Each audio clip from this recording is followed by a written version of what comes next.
अब मेरे साथ अनुराग जी हैं। अपन अनुराग जी, आपने चारों पार्टियों का पक्ष आपने सुना। मैं अब आपसे ये जानना चाहूंगा कि इसमें सही और गलत आखिर जनता कैसे तय करे। मुद्दा अच्छा है, मुद्दा था पेपर लीक नहीं होना चाहिए, मुद्दा था बेरोजगारी को समाप्त किया जाए, मुद्दा था कि सरकार को गरीबों की सुननी चाहिए। लेकिन अचानक मंच में जिस तरह से तमाम लोग पहुंचने लगे, उनके द्वारा जिस तरह से धार्मिक उन्माद को छेड़ने का भी प्रयास किया गया, कुणाल कामरा पहुंचे, उनके बयान को आपने सुना होगा, और जिस लहजे में उन्होंने पेश किया, जिस तरह से ठहाके वहां पर लगे, मुझे नहीं लगता है कि यह मंच का सदुपयोग है। आपको क्या लगता है कि क्या सोनम वांगचुक का यहां पर इस्तेमाल किया गया? सोनम वांगचुक जिस बहुत ही अच्छे मकसद के साथ आमरण अनशन पर बैठे थे, अंत में उसको डेंट लगाने का प्रयास किया है, और सरकार ने अब जब उनको अस्पताल पहुंचाया है, भले ही जबरन पहुंचाया है, ये कितना सही और कितना गलत है?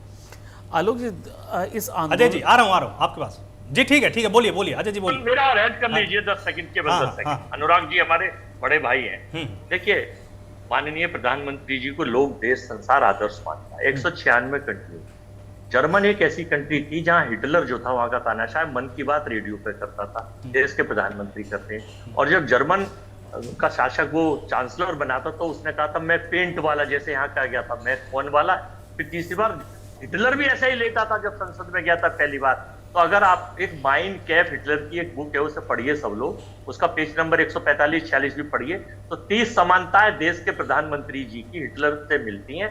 पता नहीं वो पढ़ते हैं या क्या है, तो जरा सा ये भी सोच का विषय है कि देश में, जिसका हिंदी में अनुवाद उपलब्ध है मेरा संघर्ष के नाम से, पढ़ी हुई है मैंने। जी ठीक है अनुराग जी, अब आप बोलिए। देखिए आलोक जी, इसको आंदोलन को दो तरह से देखने की ज़रूरत है। एक आंदोलन वो जो हमारे आपके पास सोशल मीडिया के थ्रू आ रहा है, मेन स्ट्रीम मीडिया ने बहुत ज़्यादा कवर नहीं किया, और मेन स्ट्रीम मीडिया को अभिजीत दीपके ने एंटरटेन नहीं किया, दोनों चीज़ें हुई, तो वो एक तरह से रेसिप्रोकल था। अब दूसरा आंदोलन आप वहाँ जाके देखते हैं, इत्तेफाक से मैं भी गया देखने की, आखिर इतना सोशल मीडिया पे आ रहा है, चल के देखते हैं, हो सकता है कुछ अच्छी चीज़ भी हो सकती है। जब वहाँ जाके देखा तो जो एक्चुअल आंदोलन था नीट पेपर लीक के लिए और धर्मेंद्र प्रधान जी के इस्तीफे के लिए, जब आप उस जगह जाते हैं तो आपको वही दोनों चीज़ें नहीं दिखती हैं। वहाँ क्या है कि एक एरिया जो कवर्ड है, जो पुलिस ने कवर करके रखा हुआ, उसके अंदर आपको LGBT राइट्स वाले दिख रहे हैं, आपको कुत्ता आंदोलन वाले दिख रहे हैं, आपको पशु प्रेमी मिल रहे हैं, आपको लेफ्ट पार्टी के जो स्टूडेंट विंग्स हैं वो मिल रहे हैं, कहीं ढपली बज रही है, कहीं गिटार बज रहा है, अंग्रेज़ी गाने गाए जा रहे हैं। तो वहाँ पे टोटल एक पिकनिक का माहौल है। आप जितने भी लोग बात कर रहे हैं इसके फेवर में, मुझे नहीं पता कितने लोगों ने वहाँ जाके देखा है, कितने लोगों ने नहीं देखा। एक्चुअल जो वहाँ माहौल है वो एक पिकनिक वाला माहौल है कि वो उस कंपाउंड को अभिजीत दीपके ने एक तरह से एक मेला क्षेत्र बना दिया है, और उसमें अलग अलग लोगों की स्टॉल्स लगी हुई हैं।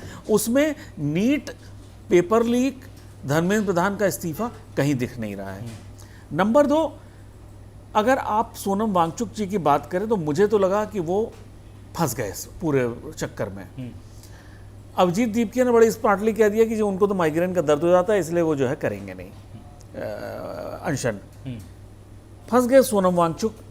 सोनम वांगचुक के साथ एक चीज़ हुआ, शायद उन्होंने भी ये समझा होगा कि वो दोबारा से वो जिस तरह से अन्ना हज़ारे का आंदोलन हुआ था उस पर दोबारा हो जाएगा, सोशल मीडिया पे, डिजिटल मीडिया पे इतना अट्रैक्शन है, तो वो अगले अन्ना हज़ारे बन जाएंगे, अरविंद केजरीवाल बन जाएंगे।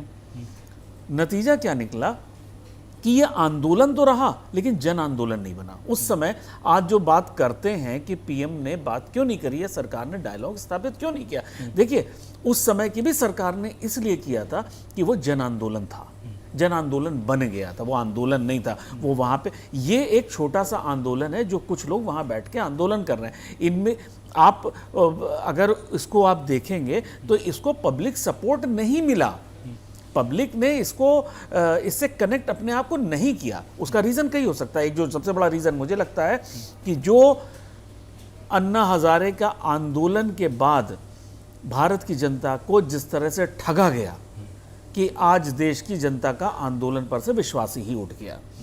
जो लोग दावे करते थे, अभी हमारे मित्र बड़े नाराज़ हो जाएंगे, कुछ उल्टा सीधा बोलना शुरू कर देंगे, जो लोग आंदोलन के लिए आए थे और उनके दावे थे वो सरकार नहीं बनाएंगे, कभी सरकार कोई राजनीतिक दल नहीं बनाएंगे, उन्होंने सबसे पहले चुनाव में कूद पड़े, जिसके खिलाफ चुनाव लड़े उसी से समर्थन लेके सरकार बना ली, भ्रष्टाचार का आरोप लगा, कहा मैं इस्तीफा नहीं दूंगा।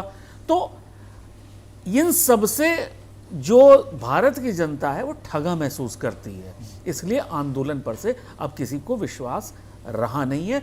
यही एक कारण रहा है कि आंदोलन को इस तरह से, भाई आप आज सोनम वांगचुक को हटाया गया, वहां से उठाया गया, कहीं कोई कुछ बस बनी क्या पब्लिक सड़क पे आ गई, क्या हंगामा कुछ हुआ? कुछ नहीं हुआ, क्योंकि लोगों को अब यकीन नहीं रह गया इस तरह के आंदोलनों पे। ठीक है, आंदोलनों पर यकीन नहीं रह गया है। मेरे साथ यहाँ पर आलोक जी हैं। आलोक जी, बड़ा सवाल राम गुप्ता जी ने उठाया कि भाई ईडी पार्टी, यानी आपकी पार्टी को ईडी पार्टी बार बार बोल रहे थे। उनका ये कहना है कि आप सिर्फ और सिर्फ आंदोलनों को दबाना जानते हैं, जो भी देश के मुद्दे हैं उन पर आपका ध्यान नहीं है।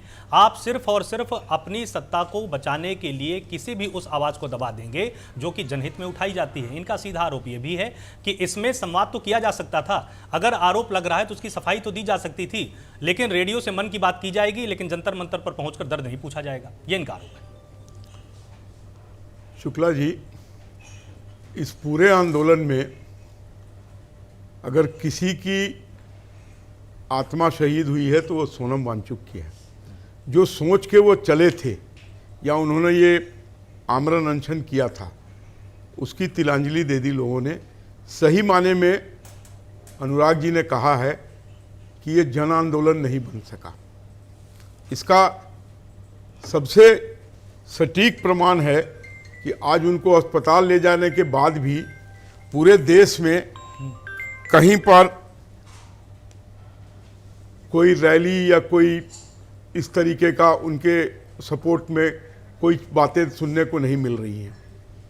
और रही बात जन आंदोलन की, तो इस बात को राम गुप्ता जी भी याद रखें कि अगर सही माने में जन आंदोलन हो जाएगा, कोई माई का लाल इस देश में उसको नहीं रोक सकता है।